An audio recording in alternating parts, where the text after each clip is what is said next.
Par contre, l'intérêt, c'est voilà, c'est de montrer qu'on a vraiment un certain pouvoir en Europe de dire les citoyens d'eux-mêmes, ils se regroupent ensemble et peuvent proposer une nouvelle idée, un nouveau projet de loi pour dire, voilà, on sent que, par exemple, le revenu de base, ça pourrait être intéressant, on veut vraiment que ça soit étudié à fond, que l'Europe mette des financements pour savoir comment ça pourrait fonctionner, définir quel montant, faire des études là-dessus et voilà, essayer de le mettre en place. Voilà. Bon, c'est bien. Alors, encore un petit mot. On y va? Michel. Allez, Michel. Alors, justement, on va discuter toujours un petit peu en aparté, parce qu'on voit tout de suite que quand on parle du revenu de base, et surtout à la notion de valeur travail, c'est vrai que ça peut bousculer, et surtout, moi je comprends, hein, c'est vrai que le travail a longtemps, très très longtemps, et encore maintenant, véhiculé des valeurs, et tout à fait, là on est tout à fait d'accord avec ça. Simplement, le travail, il ne faut pas oublier que le travail, après il y a différents concepts derrière le travail. Hein. Vous avez aussi, déjà quand on écoute la dialectique des personnes, quand les personnes parlent de travail ou d'activité professionnelle, on voit déjà que derrière, il y a déjà un concept dans la tête qui s'est fait. Qu'est-ce que je veux dire par là? Ça veut dire que le travail contraint, le travail vraiment juste pour un salaire où on ne s'épanouit pas, on appelle ça le travail, le turbin. Vous voyez, il y a des mots très négatifs là-dessus.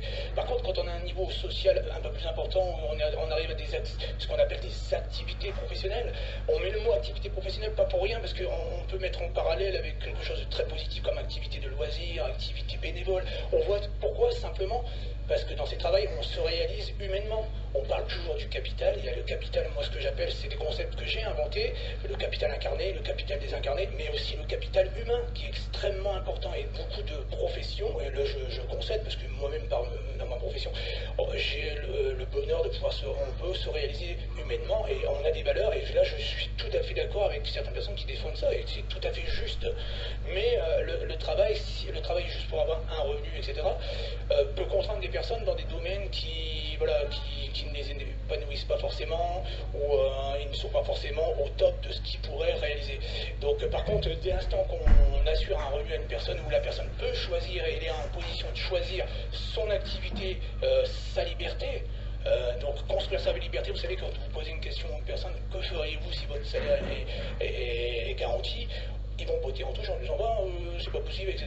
Tout simplement parce qu'il y a un grand vertige derrière, parce que la liberté, vous savez, la liberté, ça s'improvise pas, ça se construit, et c'est très très compliqué. Moi-même, quand on m'a posé la question, je suis resté un peu sans voix, et c'est vrai que quand on pose des questions très simples avec du sens, on se rend compte que finalement c'est pas si simple, puisque ça fait référence à énormément de choses, et pouvoir penser en dehors un peu ce qu'on appelle les paradigmes, les cadres, les modèles, c'est pas évident. Et c'est vrai que ce revenu de base pose cette question-là, et c'est vrai qu'on ne prétend pas du tout avoir une science infuse, c'est une idée qui est en train d'émerger, d'ailleurs qui vient d'Allemagne, parce qu'on nous vend souvent le modèle allemand, mais cette initiative est revenue d'Allemagne, parce que c'est une idée quand même qui est pas nouvelle, hein, le revenu d'existence, etc. Il y a un certain nombre d'appellations que j'ai plus en tête, mais qui avaient déjà émergé, mais qui reviennent en force justement avec cette crise, parce qu'il y avait aussi une crise de sens. Donc les gens s'interrogent, et bien évidemment les valeurs travail peuvent être transposées sur d'autres choses, notamment on les retrouve aussi dans le bénévolat, dans le travail de la maison, dans un certain nombre de travaux très très utiles à notre société.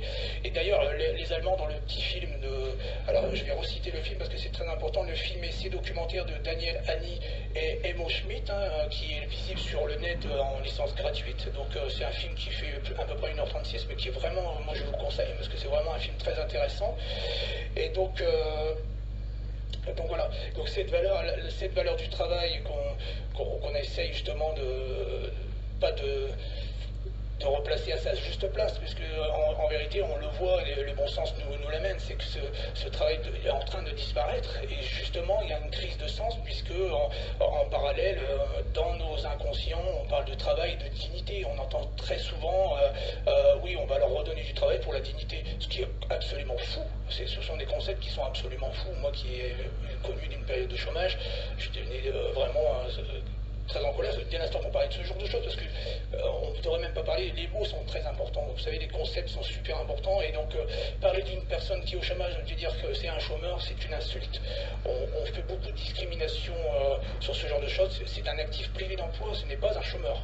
Donc les mots sont importants. Donc le revenu de base, c'est une interrogation justement sur cette crise de sens parce qu'on est en train de basculer d'un modèle à un autre.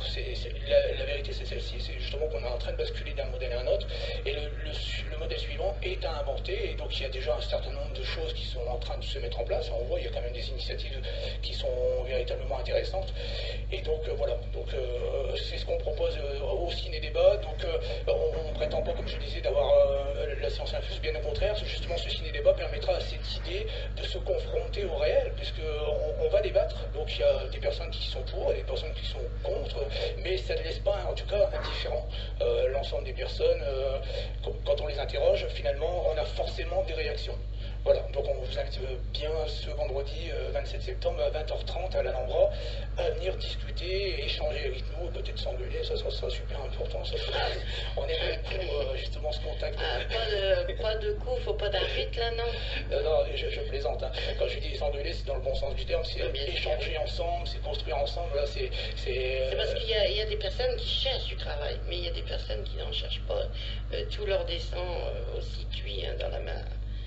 On ne peut pas faire des discriminations, mais c'est vrai qu'il y a beaucoup de personnes. Vous savez, moi j'ai l'habitude de dire, moi je ne connais que mon entourage et les personnes que je connais, donc dans les personnes que je connais, parce que je ne connais pas les chômeurs, je ne connais pas les gens, je ne sais pas ce que ça veut dire vraiment. Moi je connais les personnes qui sont autour de moi, moi je connais des personnes qui sont au chômage, et je peux vous assurer que c'est une véritable souffrance. Et les mots, ce qu'on peut entendre que ces personnes qui sont des assistés, qui vivent très bien, etc.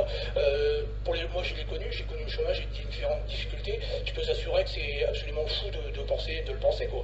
Donc peut-être il y a des gens, je ne les connais pas ces gens-là, moi les gens que je connais, c'est une véritable souffrance. Et donc les gens, voilà. Parce qu'il y a des personnes qui reçoivent des allocations qui sont à rester chez eux plus fortes qu'aller travailler, alors ça les assiste pas. Vous savez, cette contradiction-là, juste pour terminer, pour pas aller sur ce terrain, parce que c'est vrai que c'est un peu... Oui, c'est vrai. Mais voilà, on ne peut pas dire dans la même phrase qu'on a un taux de chômage qui est absolument un record, et voilà, que c'est très compliqué, cette situation est très compliquée, et de dire à côté que les gens ne cherchent pas de travail, ou là, franchement... Il y en a qui cherchent, même dans les jeunes, il y en a qui cherchent, beaucoup. Voilà, complètement. Allez. Une base qui sera de 45-50 minutes, il me semble, et après on fera un petit débat entre nous pour pouvoir discuter là, tranquillement de ça. D'accord.